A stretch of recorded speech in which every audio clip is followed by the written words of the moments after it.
না রাত্রে একটু ফেসবুক চালাইছে তো ঘুমা, আদর করে ঘুমা। কি খেলে, কি গেম? Free fire. এটার আমল আপনাদের খুব চলে। আমি আমার অফিসে একদিন গেছি, আমি যেহেতু বললেন আপনারা খেলেন, আমার অফিসে এক ছেলে হেডফোন কানে লাগা সে কথা বলতেছে কার সাথে আমি বুঝি নাই, সাইডে বসা। কি কথা? দোস্ত দোস্ত তুই ডানে যা, ডানে যা, ডানে যা, ডানে যা। আমি কই কি রে, এ কার সাথে কথা বলে? তো মনে করছে আমি হয়তো কানে কম শুনি, মনে হয় সে তো অন্য কিছু করতেছে, তা আমি শুনছি ভুলটা। তো কিছুক্ষণ পরে আবার তাকায় দেখি এই যে বলতেছে মার বেটা মার মার মার মার মার এটা মার। আমি এর সামনে গেলাম, যাই দেখি সে মনিটর বন্ধ করে দিয়েছে। আমি তুমি কি করো? কয় কিছু না ভাই, এমনি বসে আছি। ঠিক আছে, ওকে থাকো। আমি আবার বসছি আমার রুমে, যায় এদিকে আবার কথা কয়। তা আমি একজনকে বললাম এই যে কি করে রে? কেন জানেন না আপনি? না, ফ্রি ফায়ার খেলে।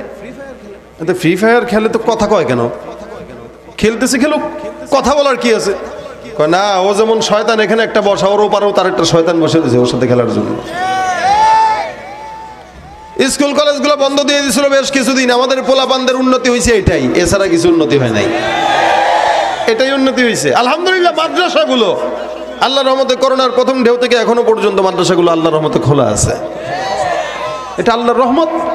আর এই কারণে অন্য দেশের মতো বাংলাদেশে আল্লাহ পাক এত গজব দেন নাই। অন্য দেশে যেভাবে মারা গেছে, বাংলাদেশে আল্লাহর রহমত আছে বলেই বাংলাদেশের মানুষ এখনো ঠিকই আছে। এতটুক একটা দেশে কোটি কোটি মানুষ কিভাবে যে আল্লাহ বাঁচাইছে, এটা শুধুমাত্র এই ছাত্রগুলা রাত্রেবেলা তাহাজ্জুদ পুরো দোয়া করছে আমাদের জন্য, যার কারণে আল্লাহ বাঁচাইছে, নাহলে আল্লাহ বাঁচাইতো না। যাই, যেটা বলতেছিলাম সেটা হলো আমাদের অবস্থা এমন, আমরা ইমানের বেলায় নরম, দুনিয়ার বেলায় কঠোর। টাকা কামাইতে হবে, এই জায়গায় ছাড় দেওয়া চলবে না। দুই ব্যবসায়ী, একজন ভালো করে আর একজন খারাপ করে, একজন ইমানদার আর একজন বেঈমান। এখন বেঈমান যেটা এটা কয়, কিরে দোস্ত এই হুজুরগিরি কইরা এই দেশে ব্যবসা করা যাবে না, 2 নম্বর হও তাহলে লাভবান হইবা। মানে এই জায়গায় সে কঠোর, টাকা কামাইতে হবে। কিন্তু ইসলামের বেলায় দাঁড়িয়ে রাখো না কেন? দৌড় বেটা রাখ, মনে বয়স হোক 40, 45, 50 হোক, তারপরে রাখা যাবে। এই বেলায় সে নরম। আমাদের দেশে নেতাদের বিরুদ্ধে যদি কেউ কথা বলে, তাদেরকে সরাসরি জেলখানায় ভরা হয়। ইসলামের বিরুদ্ধে কেউ বললে তার ব্যাপারে কোনো মানুষকে দেখি না কথা বলার জন্য। ইসলামের বিরুদ্ধে যখন কেউ আওয়াজ তুলে, আর ওই সময় প্রতিবাদ করে না, শুধুমাত্র টুপিওয়ালাদেরকে পাওয়া যায়, অন্য কাউকে পাওয়া যায় না। অথচ উচিত ছিল আওয়ামী লীগ করুক, বিএনপি করুক, জাতীয় পার্টি করুক, অন্য কোনো দল করুক, ইসলামের বিরুদ্ধে যে কেউ বলবে, সমস্ত দলের লোকেরা একসঙ্গে হয়ে বাতিলদের মোকাবেলা করেছিল। ইমানের দায়িত্ব ঠিক কিনা ধরে বলে?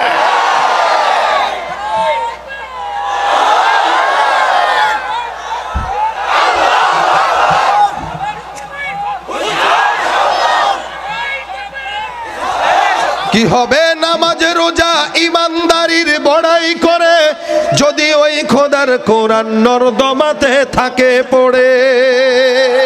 কি হবে নামাজ রোজা ইমানদারির বড়াই করে, যদি ওই খোদার কোরআন নর্দমাতে থাকে পড়ে। মসজিদের কোণে বসে জিকির যত করই কষে, মসজিদের কোণে বসে জিকির যত করই কষে, এভাবে যায় না পাওয়া আল্লাহকে, এভাবে যায় না পাওয়া আল্লাহকে। কি হবে বেঁচে থেকে অযথা বিদ্যা শিখে, যদি না গড়তে পারি শোষণবিহীন সমাজটাকে, ঠিক কিনা? কি হবে লেখালেখি কলমবাজির এই মহড়া, সমাজের আসল চিত্র যদি না যায় তুলে ধরা। যদি ওই ঘুষের বলে কলমটাও উল্টো চলে, যদি ওই ঘুষের বলে কলমটা উল্টো চলে, তবে কি যাবে রোখা দুর্নীতিকে? কি হবে বেঁচে থেকে অযথা বিদ্যা শিখে, যদি না গড়তে পারি শোষণবিহীন সমাজটাকে? ইমানের জন্য কঠোর থাকবো না? থাকবো তো ইনশাল্লাহ। ইমানের জন্য, ইসলামের ব্যাপারে আমরা থাকবো কঠোর। কেউ ইসলামকে আঘাত দিবে, নরম হয়ে যাওয়া, এটা মুসলমানের আলামত না, এটা মুনাফিকের আলামত। এজন্য সাহাবা আজমাইনদের যে গুণ, আমাদেরও সেই গুণ আমাদের হৃদয়ে ঢুকানো, এটা ইমানের কর্তব্য, এটা মুসলমানের দায়িত্ব। আমাদের রাসূল যেমন সম্মানী, আমাদেরকেও আল্লাহ পাক তেমন সম্মানী বানিয়েছেন, কিন্তু আমরা আমাদের নিজেদের পরিচয় জানি না। আমরা যদি নিজেদের পরিচয় বুঝতাম, আমাদের অবস্থা এমন হতো না এবং আমাদের ইমানের অবস্থাও এত দুর্বল হতো না। রাসূল করিম সাল্লাল্লাহু আলাইহি ওয়াসাল্লাম বলেন, তোমাদের সম্মান কতটুকু জানো? যতক্ষণ পর্যন্ত কোন নবীর তোমরা জান্নাতে না ঢুকবে, ততক্ষণ অন্য কোন নবীর উম্মতরা ঢুকতে পারবে না। এত দাম আল্লাহ পাক রব্বুল আলামিন আপনাকে আমাকে দিয়েছেন। এই জন্য আমরা এই ব্যাপারটায় কঠোর, যে আমি যেই দল করি সেটা আমার ব্যক্তিগত হিসাব, কিন্তু ইসলামের উপরে কেউ আঘাত দিবে, কটূক্তি করবে, দাড়ি সুন্নাহ অথবা কোরআন হাদিসের কোনো আয়াতের ব্যাপারে কেউ কটাক্ষ করবে, ওই সময় আমাদের কঠোরতা দেখায় দিতে হবে। আমরা সিংহের জাতি ছিলাম, সেই জাতি থাকতে চাই, বিড়ালের জাতি হতে চাই না। এটা আমাদের পরিচয়। আমরা সেই জাতি যারা 313 জন 1000-কে একদম কুপকাত করে শিক্ষা দিয়ে ছেড়েছে। আমরা সেই জাতি যে আলী রাদিয়াল্লাহু তাআলা একাই একটা বিশাল বড় দরজার কপাট দিয়ে ইহুদি খ্রিস্টানদেরকে হামলা করে উনি ময়দানের ভিতর ওনার বীরত্বের পরিচয় দিয়েছে। আমরা সেই বীরের জাতি, সেই বীরের জাতি আমরা এখন আমাদের নিজেদের দোষে অসহায় হয়ে আছি। এই জন্য আমাদেরকে দুই একটা নাস্তিকরাও খোঁচা দেওয়ার দুঃসাহস দেখায়, কিন্তু পিঠ যখন দেয়ালে ঠেকে যায় তখন নিজেদের পরিচয় মানুষের সামনে তুলে ধরাটাও একটা দায়িত্ব। আমরা কি? এটা আমাদের পরিচয়, আমরা মুসলমান, আমরা এই পরিচয় দিয়ে গর্ববোধ করি।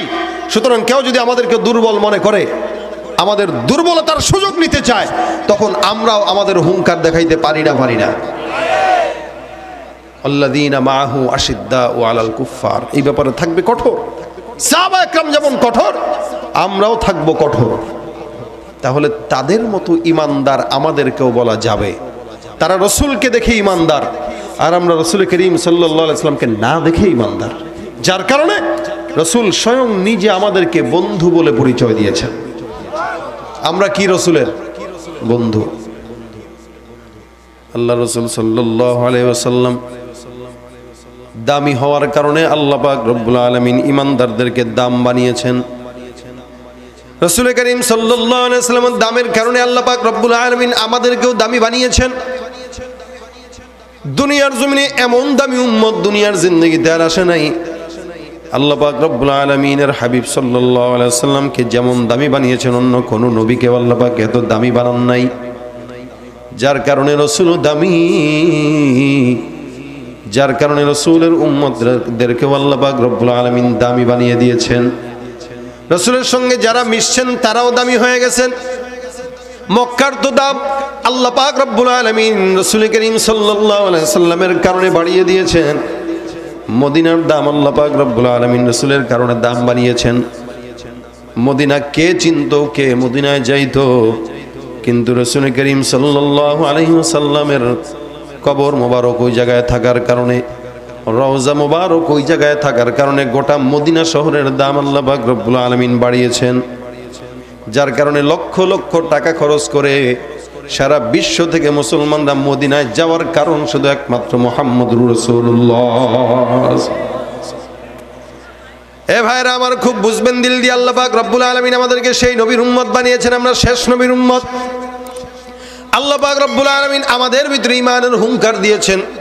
আল্লাহ পাক আমাদেরকে ঈমান দিয়েছেন।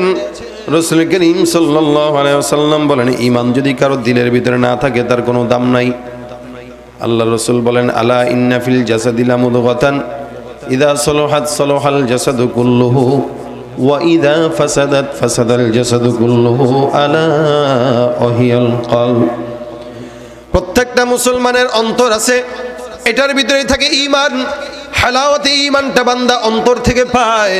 হে মুসলমান ভাইরা আমার, আল্লাহ পাক রব্বুল আলামিন বান্দাকে ঈমানের হালাওয়াত দান করলেন। এটা বান্দার কলবের ভিতরে থাকে ঈমান। রাসূল করিম সাল্লাল্লাহু আলাইহি ওয়াসাল্লাম বলেন, ঈমানটা মাঝে মাঝে বাড়ে আর কমে। আল ঈমান ওয়া ইয়াজিদু ওয়া ইয়ানকুসু। কখনো কখনো মুমিনের ঈমান বেড়ে যায়, কখনো কখনো আবার কমে যায়। এটার ব্যাখ্যা হলো, ঈমানটা বাড়ে আবার কমে কেমনে? আল্লাহ রাসূল সাল্লাল্লাহু আলাইহি ওয়াসাল্লাম যেই কথা বললেন এটা কেমনে হইল? এ মুসলমান, যখন কোনো মানুষে লাইট জ্বালায়, লাইটের ভিতরে যদি ভোল্টেজ বেশি থাকে তাহলে লাইটের আলো বেশি পাওয়া যায়। কখনো কখনো ভোল্টেজ কম থাকার কারণে আলোটা আবার নিভু নিভু হয়ে যায়। মানুষের ভিতরে যখন ইমানের জজবা থাকে তখন তার ইমানটা ইয়াজিদ হয়ে যায়। আর যখন আস্তে আস্তে গুনাহ করার কারণে বান্দার অন্তরটা খারাপ হয়ে যায়, অন্তর খারাপ হওয়ার পাশাপাশি বান্দার ইমানের নূর আল্লাহ পাক রব্বুল আলামিন কমায় দেন। বান্দা যখন গুনাহ করে তখন আল্লাহ পাক ইমানটাকে বান্দার দেহ থেকে আলাদা করে দেয় ওই গুনাহ অবস্থায়। কারণ মুমিন কোনোদিন তার দিলের ভিতরে ইমান থাকা অবস্থায় গুনাহ করতে পারে না। মুমিন যখন গুনাহ করে তখন তার কলবের ভিতরে ইমান অবশিষ্ট থাকে না। মুমিনের গুনাহ শেষ হয়ে যায় তখন আবার কলবের ভিতরে ইমান চলে আসে। কারণ ইমান থাকা অবস্থায় কোনোদিন কোনো মুমিন আল্লাহর নাফরমানি করতে পারে না, ঠিক কিনা ভাইরা আমার? এই কারণে আল্লাহ পাক রব্বুল আলামিনের হাবিব বলেন, বান্দার কলবটা আছে, এই কলবের ভিতরে বান্দা ইমানের মজা পায়, এখানেই থাকে আল্লাহ, এখানেই থাকে মুহাম্মদ। খুব বুঝবেন, কোন ফল যখন দিল ভিতরে ভিতরে পেকে যায়, ফলের ভিতরে পাকার কারণে উপরে সেটার রং প্রকাশ পায়, ফলের ভিতরে পচার কারণে উপরে সেটার রং প্রকাশ পায়, গন্ধ প্রকাশ পায়। খুব বুঝবেন দিল দিয়া, কোনো মানুষের কলবের ভিতরে যদি খারাপ থাকে অবশ্যই ওই বান্দার কলবের খারাপিটার দুর্গন্ধ বান্দার দেহের ভিতরে প্রকাশ পায়, ঠিক কিনা? যেমন নাকি আপনার দিলের ভিতরে খারাপ অবস্থা চলতেছে,